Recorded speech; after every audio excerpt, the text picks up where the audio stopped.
Guys, welcome to my vlog. Nandito ako ngayon sa Saigon restaurant kung saan yun nga, tutulong ako kay Kuyen to fly so many things except my hands, my fingers I mean. Okay? Ayun, ito ay medyo makunats-kunats pero may juice pa rin siya. Kahit naman kunat, basta meron pa siyang katas, pwede pa yan. Okay? Katas ng juice. Ayun yun guys. Grabe yung ano, tignan mo yung pasilyo, grabe ang talas, grabe. Ang talas, parang ina-imagine ko na yung mga makukunat-kunat dyan, alam mo na.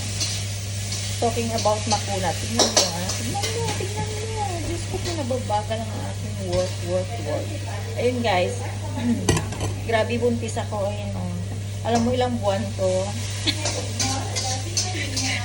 Blouse lang yan. Diyos ko, aray ko.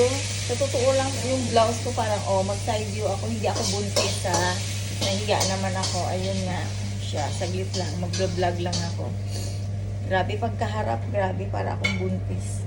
Alam mo, pangalawa na to, hahantingin ko muna yung tatay niya kung saan yung tatay. Kasi hindi ko pa makita ang kanyang tatay. Okay? Ang kanyang itay. Paano mo ako ginawa? Ayun, bye. Nakita niyo. Di ba? See?